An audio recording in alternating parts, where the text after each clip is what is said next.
bit behind why we got started with this and what actually brought us to being interested in paranormal investigating. And all right, so a little bit of my background is I was born and raised in Hillsdale, Michigan, and as a young child, my dad's house had a spirit that lived inside of there, and it was a fairly dark, demonic spirit that lived there. I came down the stairs to get a glass of water, and as I was standing there at the sink, he had a sink that overlooked his whole backyard, and I saw something out there in the backyard. So I grabbed my knife and I started walking towards the backyard, and there was a man standing there, and he had a like fedora style hat on, long gray hair, was wearing what looked like a suit, and when he turned around and looked at me, he had bright yellow eyes and it disappeared.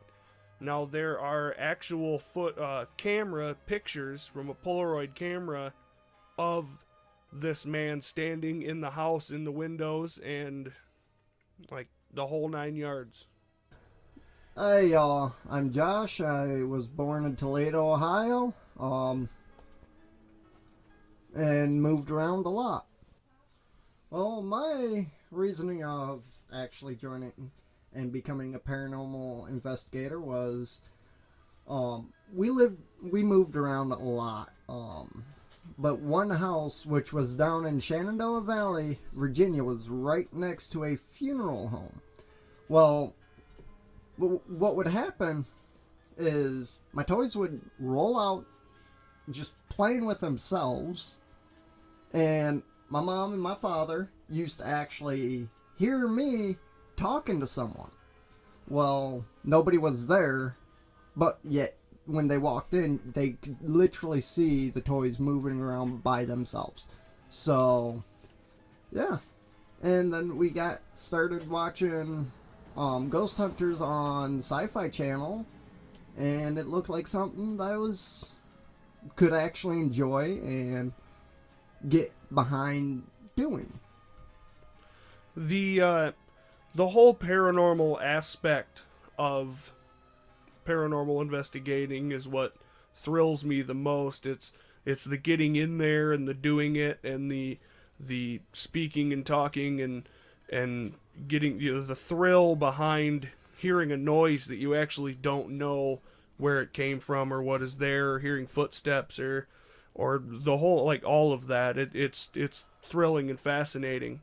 And there's actually a lot behind what goes on, and I mean, I have a belief that I have a belief on how spirits are made, but that can come at a different time. Well, the reason why me and my partner Nate decided to create a paranormal team was we were in middle school here in Hillsdale, and we were just hearing stories about paranormal there, and we just kind of wanted to explore and see what we could actually catch. Given at this time we didn't actually have any equipment, where now we have a full production team, High Altitude Productions. Thank you guys for helping us out. But we were surrounded by 12 or more black shadow people. Well, I was carrying this cross stone and trying to cast them out. Like, at that time, I wasn't the brightest. Well, one of the black figures, they pushed me down, started dragging.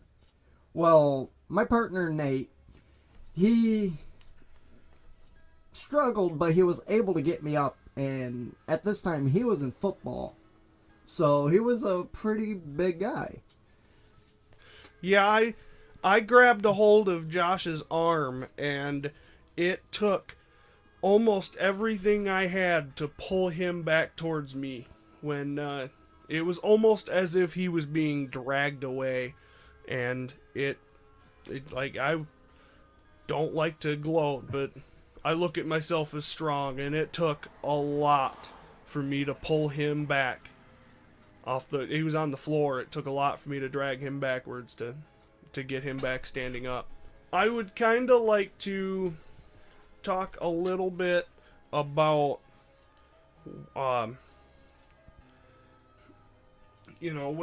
when we were in middle school and we were first starting to get into this paranormal stuff, we shuffled around with a few names that we were trying and different things like that. One of them was BBPI and Business Brothers Paranormal Investigations, and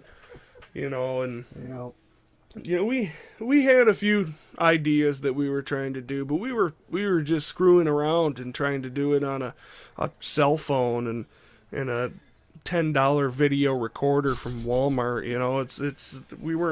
We weren't trying to do anything for real, but no, it was just a hobby at that time. Yeah, and then last year, Josh and I got together and we talked about it, and we got more equipment, and Josh had night vision security cameras, wired night vision security cameras, Night Owl, and voice recorders and all that, and we built a box and we started Paranormal Brothers Investigations, which the way we got that name is I brought up the idea we should go back to our old name and run it that way, but it was just too long and too tacky, so we kind of... The original name that we had was, like Nate was saying, was BBPI, Business Bros Paranormal Investigators. Then we went, I believe last year, when we did an investigation. At this time we didn't have a lot of equipment, but we switched our name to CGS, Chilling Ghost Stories. Are you referring to the Stocks Mill investigation? Yes. That was actually 3 years ago. That was 3 years ago? That was in 2017. That's pretty insane on how time flies. But yeah, it was Chilling Ghost Stories, which we changed that because that just makes us sound like we're going to tell ghost stories, which we will be in our new YouTube channel. And podcasts. Yeah. And live investigations and not live investigations. Well, we won't be telling stories during our live investigations, no. but... Well, unless they're history on the actual property. After CGS, we went, and I mentioned bringing back the old name, but as I said, it was just too tacky, and it was too long, and it's too much. So we went to, we kind of took the name and improvised it and went to Paranormal Brothers Investigations, and it stuck, and that's where we're at with that right now. I like the addition. I like the name. We've got business cards. We've got a YouTube channel, Facebook page. We've got all of it. Well, we'll be building up to a little later on when we get a little bit bigger and more stuff to post on it. Possible Instagram, and who knows, if you got any ideas on what you want to see us on, let us know. Oh, 100%. If you've got any ideas for investigations or for anything, let us know. We've got a Facebook page at Paranormal Brothers Investigations, and you feel free to message either Josh or I at any point in time and let us know about anything. Comments on YouTube. So I'm gonna get into a little bit about what was on our intro trailer. So we were at a cemetery south of Waldron, Michigan, and in that cemetery, late at night, it was probably about 1 o'clock in the morning, there was a flag. There were two flags together. One of them was standing still, and the other one was waving, but there was no wind. And we even stopped the flag and let it go, and it started blowing again. So we're not really sure what exactly was making the flag blow, but the other one was not blowing, period. The other one was standing still, so it's kind of intriguing. Yeah, I was clearing a plate off the tombstone area. Well, it had the name on it, but you couldn't see it because it was covered with dirt and dead grass.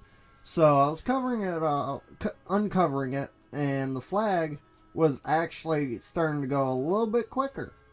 Which, if you look in the trailer, you could actually see that. That cemetery had a couple good moments. Well, quite a few good moments. And yeah, we'll have that up. Y'all just have to wait and watch. And it was a stormy night, so I'm going to get into a little bit about what Josh was talking about a few minutes ago, the investigation at Stocks Mill when we were talking about CGS, when him and I were actually under a different name. We went there. We did an all-night investigation, 12 hours. We got there at 6 p.m. and left at 6 a.m. And that investigation specifically was like our turning point for our career. What really got us started with doing this. That was our first official investigation, we call it. And what happened there is when we got inside, I think we still have that video somewhere. We'll post that one too if we have it. If we have it. What happened there was we set up our cameras all over the place. We had one on the 5th floor, we had one on the 3rd floor, we had one in the basement, and we had one on the main floor. And we were thoroughly doing our investigation. It was lights out. And I worked there, actually. I was an employee for that company, and on the very 5th floor there was a 2x4 that had been leaning against a pillar, and it was there the entire year that I worked there. It had never moved. And while we were standing up there, it's on camera, while we were standing up there, that exact 2x4 blew over and moved like 3 feet. Yeah, I believe we got that on the live stream via the CGS channel, not channel, but the Facebook page. Actually, as a matter of fact, about an hour and a half into that live stream, it stopped. Yeah. And it kept froze. recording the whole time, but it stopped. The screen froze, and we had full reception, full bars, everything. Wi-Fi was hooked up to the computer in the headquarters room, and I mean everything was working properly as it should, but the camera completely stopped. It just froze on that frame, and it never went back. And we tried to go back and review the footage, but it stayed frozen the whole time, and we haven't figured out how to go over that footage again. But we got the board on a different live stream upstairs, so that one was caught. And there was also some audio live stream because at this time we didn't have the high-tech equipment live stream. So we were just using my phone, and it was pitch black, so you couldn't see anything. And you could actually hear the downtown bells go off. Then a couple minutes later, what we think may have been a brake bell back in 15 minutes later, it was at 4:15 a.m. But you could hear that bell also go off, so that was pretty cool. Yeah, actually, prior to that, you can vaguely hear what the sound of like machines working, like someone was up there doing their job. And then 4 o'clock, the city hall bell rang, and then at 4:15 you heard a bell ring inside the shop, and it went dead silent. There was nothing in there. It was dead silent. So it leads us to believe that there were people working up there, which we were the only two in the factory 100%. But we were locked in, actually. There was only one door that let us out. The rest of the doors were locked. And we were it led us to believe that people were up there working. and then took their 15-minute break because we heard another bell at 4:30.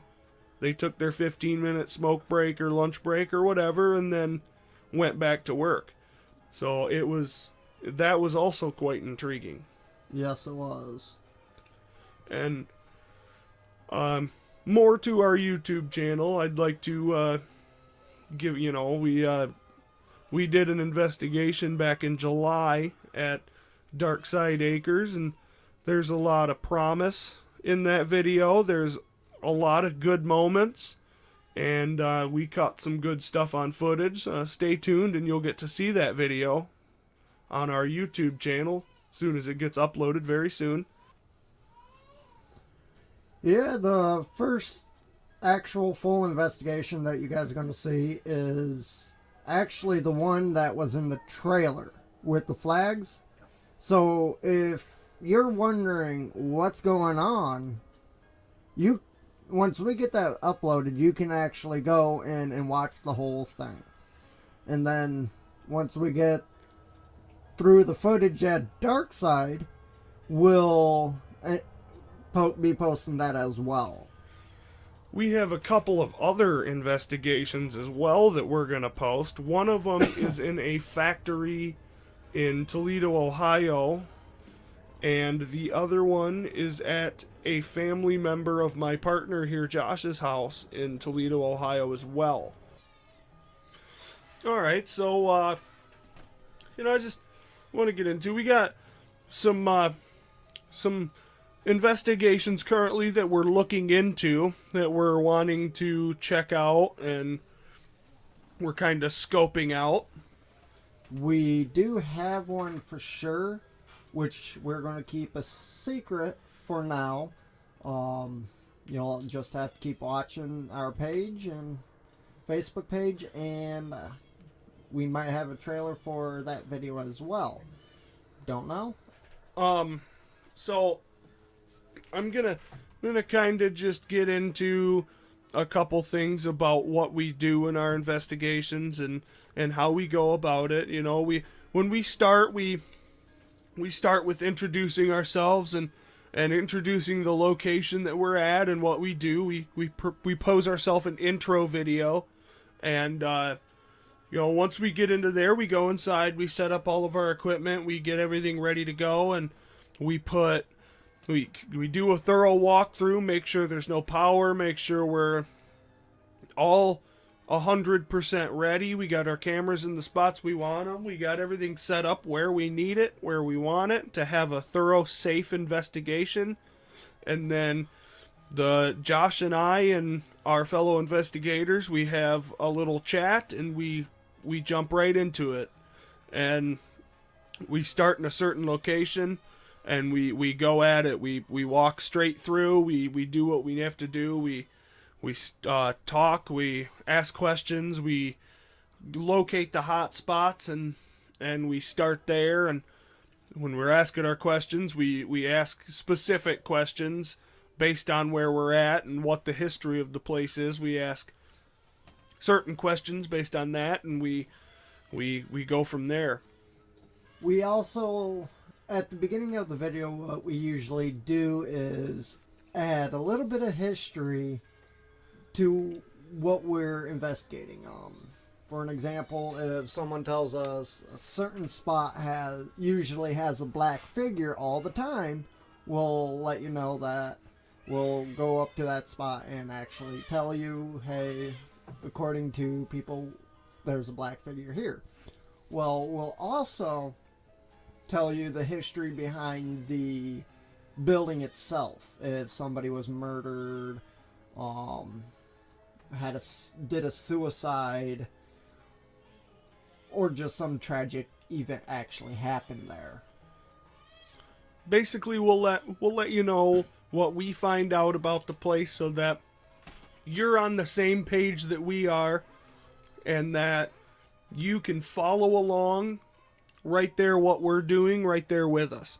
So we're not about trying to edit and put in anything that's not there. What we're really about is why we do our live streams, is so that you can basically see raw footage and you can follow right along with what we're doing, so you don't have to have any questions, so that if we see something, you see it as well, so we can not try to, I suppose in a way, gyp anybody from in thinking that we're fakes.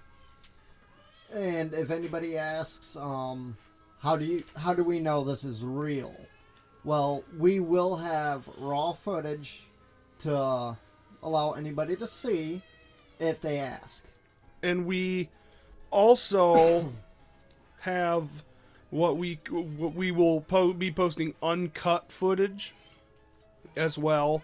I suppose that's what raw footage is, but we will be posting that, and we will be showing, and we also do a debunk session at the end where we watch over and we debunk the things that we know is not paranormal, and we can make sure that those in our podcasts, on the videos that we take and we upload, we'll put in what was debunked and what we know was not paranormal, so that you guys are also on the same page as we are.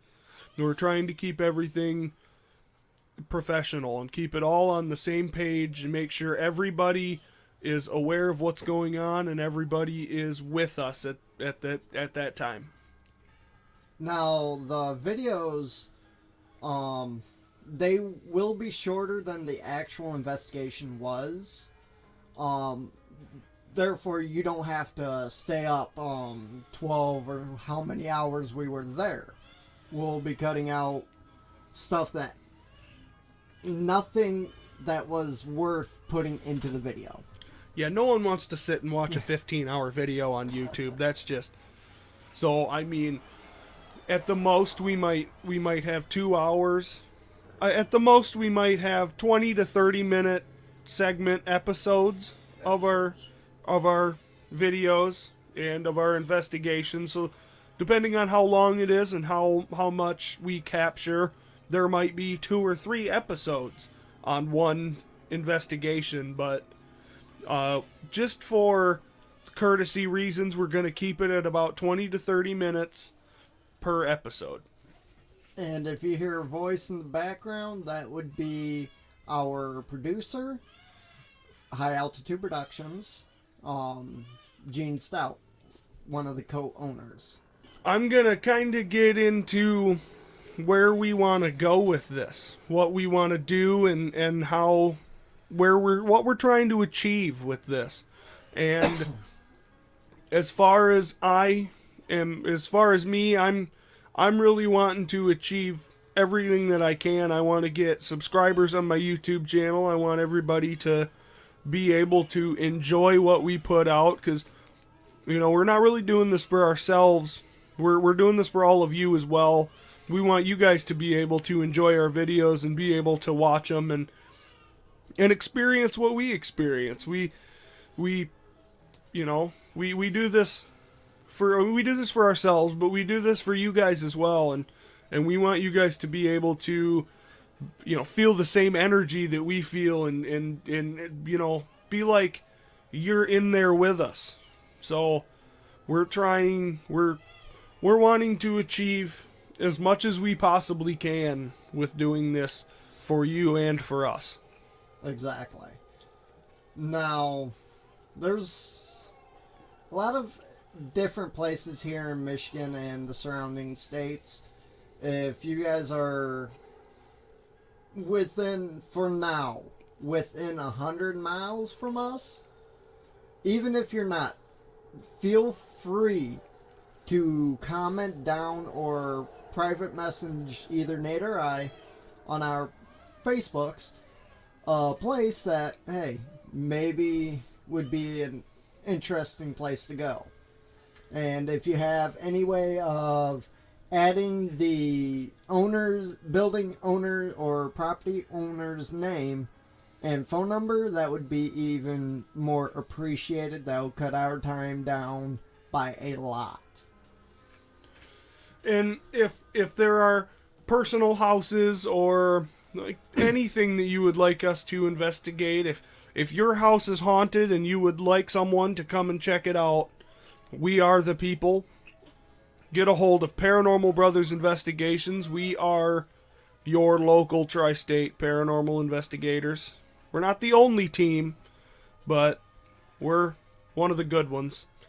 And we do take donations as well. To help us with like gas, fuel costs and equipment and stuff like that. So we are in business. We are your local tri-state paranormal investigators. Like Nate was saying, we are not the only team around here. There's a lot of different local teams. If you yourself are one of them, hey, hit us up. We'll gladly collaborate with you, work with you, and maybe learn new stuff with each other. Who knows? And heck, we might even be able to bring you in on our podcasts, and we, bring you in and talk about some of your history and some of your background and what you've experienced on a few of your investigations, and and we can all just kind of have fun. Yeah. As absolutely, and that's what it's all about. It's all about having fun. That's the biggest thing. Have fun and stay safe. And we also cannot forget to clear the client's mind to make it even more clear of what's going on in their home or their business or on their property. 100%. We like to make sure that everybody is on the same page as we are, and everybody knows that there is things that will, we try to keep everybody at a level mind and make sure that everybody knows that we are there strictly for business, and we want to keep the customer's mind at ease, knowing that we are going to be there. We're going to do a good job and get them answers.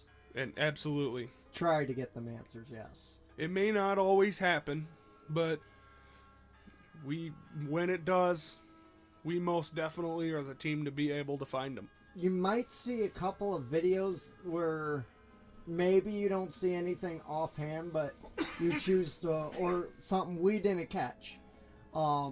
If you catch anything, comment below that video on what you've seen, the rough time of the video, on the video, and we'll go back and take a look at it.